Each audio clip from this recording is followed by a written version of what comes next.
मित्रों, आज से मैं आपके लिए एक नई श्रृंखला लेकर आया हूं। पांडवों का महाप्रस्थान और स्वर्गारोहण। नया इसलिए नहीं कि यह कथा कहीं लिखी नहीं गई, बल्कि इसलिए कि बहुत कम लोग इसके बारे में जानते हैं।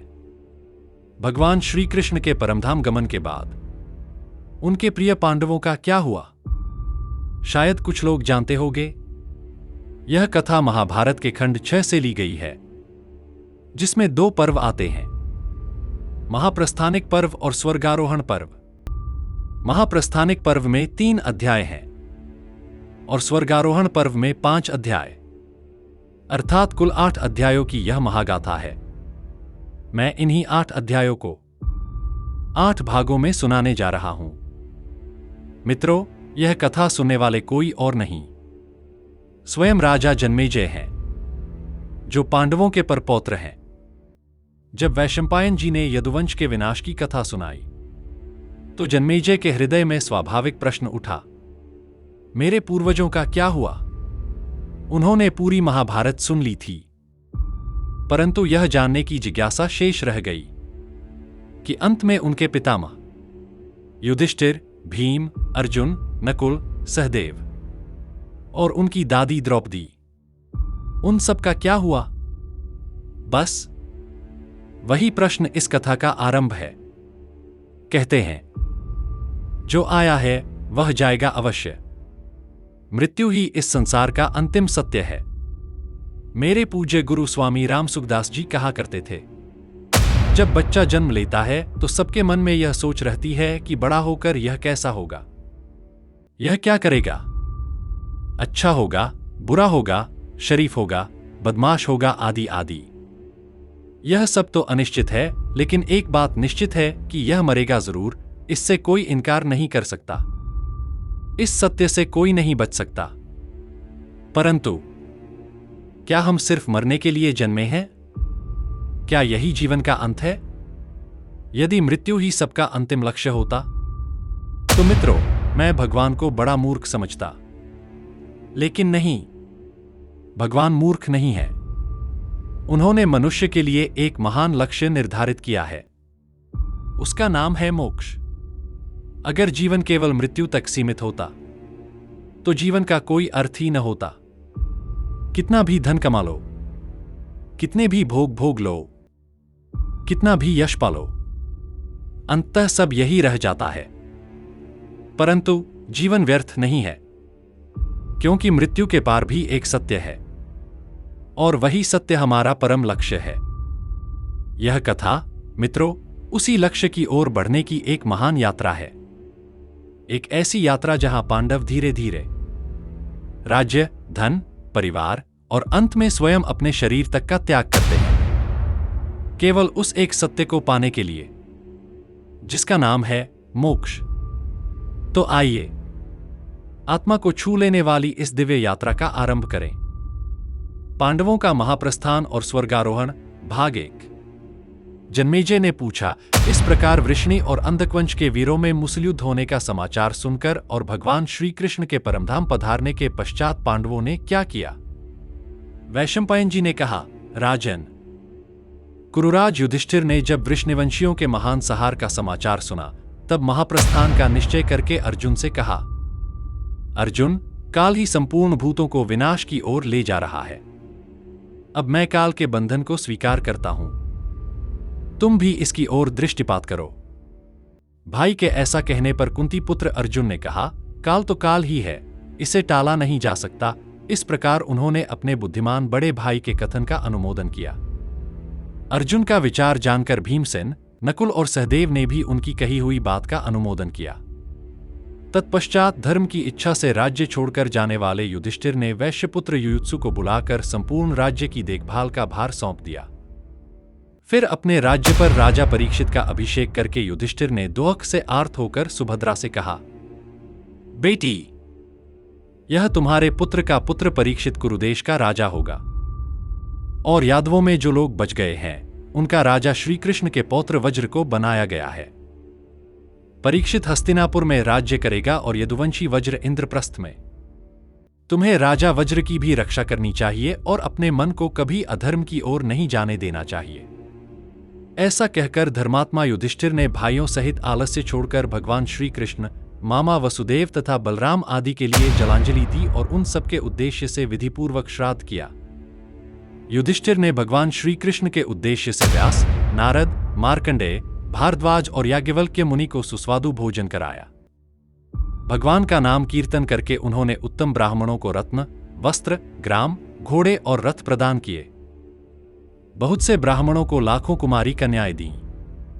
तो मित्रों, यहां हमने देखा कि युधिष्ठिर महाराज ने राज्य त्यागने से पहले राज्य का उत्तराधिकारी घोषित किया। उसके पश्चात उन्होंने यदुवंशियों का श्राद्ध कर्म पूर्ण किया। यह सबसे महत्वपूर्ण है, ब्राह्मणों का भोजन, भगवान के नाम का कीर्तन और दान।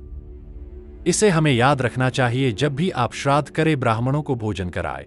उसके बाद भगवान ने पावन नाम जैसे राम, कृष्ण आदि का कीर्तन आयोजित करे और साथ में दान करे। इसका बड़ा महत्व है। कथा में वापस आते हैं। फिर युधिष्ठिर ने कृपाचार्य की पूजा करके परीक्षित को उनकी सेवा में सौंप दिया। इसके बाद समस्त प्रजाजन और मंत्रियों को बुलाकर युधिष्ठिर ने अपना सारा विचार उनसे कह सुनाया। उनकी यह बात सुनते ही नगर और जनपद के लोग अत्यंत उद्विग्न हो उठे। उन्होंने उस प्रस्ताव का स्वागत नहीं किया और बोले, आपको ऐसा नहीं करना चाहिए, हमें छोड़कर मत जाइए। परंतु धर्मात्मा युधिष्ठिर काल के अनुसार जो कर्तव्य था उसे जानते थे, अतः उन्होंने प्रजा की इच्छा के अनुसार कार्य नहीं किया। उन्होंने नगर और जनपद के लोगों को समझाकर उनकी अनुमति प्राप्त कर ली। फिर भाइयों सहित सब कुछ त्याग कर महाप्रस्थान का निश्चय किया। मित्रों, यह भी बहुत कुछ सीखने को है। जीवन में मोह का त्याग जरूरी है। यदि आप अपनी यात्रा आगे करना चाहते हैं तो मोह का त्याग कर आगे बढ़िए। जब भगवान ने पृथ्वी त्याग किया तो उन्होंने भी वसुदेव और अर्जुन को कार्यभार सौंपा। अंत में हमने देखा भगवान अपनी किसी स्त्री से बिना मिले ही वन में चले गए। भगवान भी बता रहे हैं, कोई कितना भी तुम्हारा प्रिय हो, जब समय आए तो उसे त्यागने में जरा भी मत झिझको। कथा में वापस आते हैं। इसके बाद धर्मपुत्र युधिष्ठिर ने अपने अंगों से आभूषण उतारकर वल्कल वस्त्र धारण कर लिया। भीम, अर्जुन, नकुल, सहदेव और यशस्विनी द्रौपदी ने भी वल्कल धारण किए। ब्राह्मणों से विधिपूर्वक इष्टि करवाकर पांडवों ने अग्नियों का जल में विसर्जन कर दिया और स्वयं महायात्रा के लिए प्रस्थान किया। पहले जुए में परास्त होकर वन गए थे, उसी प्रकार उस दिन द्रौपदी सहित पांडवों को जाते देख नगर की स्त्रियां रोने लगीं। परंतु उन भाइयों को इस यात्रा से महान हर्ष हुआ। युधिष्ठिर का अभिप्राय जानकर और वृषनिवंशियों का विनाश देखकर पांचों भाई, द्रौपदी और एक कुत्ता, ये सब साथ चले। जब युधिष्ठिर हस्तिनापुर से बाहर निकले तब नगरवासी और अंतःपुर की स्त्रियां उन्हें बहुत दूर तक पहुंचाने गईं, पर कोई भी यह नहीं कह सका कि आप लौट आइए। धीरे धीरे सब नगरवासी और कृपाचार्य आदि युयुत्सु के साथ लौट आए। नागराज की कन्या उलूपी उसी समय गंगाजी में समा गई। चित्रांगदा मणिपुर नगर में चली गई तथा शेष माताएं परीक्षित को घेरे हुए पीछे लौट आईं। उलूपी, जो नागकन्या थी, गंगा में प्रवेश कर गई और चित्रांगदा मणिपुर नगर को चली गई। तो मित्रों, यहां एक बात समझने की है। जब मनुष्य मरता है तब सगा संबंधी शमशान भूमि तक शरीर का साथ देते हैं। उसके बाद सब लोग अपने अपने गंतव्य को चले जाते हैं। चूंकि युधिष्ठिर भी अपनी अंतिम यात्रा पर निकले हैं, अतः यहां भी हम देख रहे हैं कि साथ के लोग एक एक करके छूटे जा रहे हैं। कथा में वापस आते हैं। कुरुनंदन। तदंतर महात्मा पांडव और यशस्विनी द्रौपदी देवी सब के सब उपवास का व्रत लेकर पूर्व दिशा की ओर मुंह करके चल दिए। वे सब युगयुक्त महात्मा और त्याग धर्म का पालन करने वाले थे। उन्होंने अनेक देशों, नदियों और समुद्रों की यात्रा की। आगे आगे युधिष्ठिर चलते थे, उनके पीछे भीमसेन थे। भीमसेन के पीछे अर्जुन थे और उनके पीछे क्रमशः नकुल और सहदेव चल रहे थे। इन सबके पीछे सुंदर शरीर वाली, श्यामवर्णा, कमलदल जैसी आंखों वाली युवतियों में श्रेष्ठ द्रौपदी चल रही थी। वन को प्रस्थान करते हुए पांडवों के पीछे एक कुत्ता भी चला जा रहा था। क्रमशः चलते हुए वे वीर पांडव लाल सागर के तट पर जा पहुंचे। मित्रों, यह कुत्ता कौन था? क्या आप जानते हैं? क्योंकि पूरे महाभारत में युधिष्ठिर को कुत्ते के साथ नहीं दिखाया गया है, तब आश्चर्य है ये कुत्ता उनके पीछे कैसे लग गया? थोड़ा धैर्य रखिए, कुत्ते का रहस्य भी आप जान जाएंगे। कथा में वापस आते हैं। महाराज, अर्जुन ने दिव्य रत्न के लोभ से अब तक अपने दिव्य गांडीव धनुष तथा दोनों अक्षय तूणीरों का परित्याग नहीं किया था। वहां पहुंचकर उन्होंने पर्वत के समान मार्ग रोककर सामने खड़े हुए पुरुष रूपधारी साक्षात अग्निदेव को देखा। तब 7 प्रकार की ज्वालाओं से सुशोभित अग्निदेव ने पांडवों से कहा, वीर पांडुकुमारो, मुझे अग्नि समझो। महाबाहु युधिष्ठिर, शत्रु संतापी भीमसेन, अर्जुन और वीर अश्विनी कुमारो, मेरी इस बात पर ध्यान दो। मैं अग्नि हूं। मैंने ही अर्जुन और नारायण स्वरूप भगवान श्री कृष्ण के प्रभाव से खांडव वन को जलाया था। अब तुम्हारे भाई अर्जुन को चाहिए कि यह उत्तम आयुध गांडीव धनुष त्याग दे, क्योंकि अब इसकी कोई आवश्यकता नहीं है। पहले जो चक्ररत्न श्री कृष्ण के हाथ में था वह अब चला गया है और समय आने पर पुनः उन्हीं के हाथ में आएगा। यह गांडीव धनुष सब प्रकार के धनुषों में श्रेष्ठ है। इसे पहले मैंने अर्जुन के लिए वरुण से मांग कर लिया था, अब इसे वरुण को वापस कर देना चाहिए। यह सुनकर भाइयों ने अर्जुन से वह धनुष त्याग देने को कहा। तब अर्जुन ने धनुष और दोनों अक्षय तरकस पानी में फेंक दिए। मित्रों, तो यहां हमने देखा जैसे युधिष्ठिर महाराज सब कुछ त्याग दिया था, अभी अर्जुन के मन में धनुष का मोह शेष था। यह मोक्ष पाने में बाधक है, क्योंकि परमात्मा के पास जाने के लिए सर्वस्व त्याग करना पड़ता है। अग्निदेव भगवान की प्रेरणा से प्रकट हुए और अर्जुन को गांडीव का मोह त्यागने का सलाह दिया। अर्जुन ने सलाह मान भी लिया।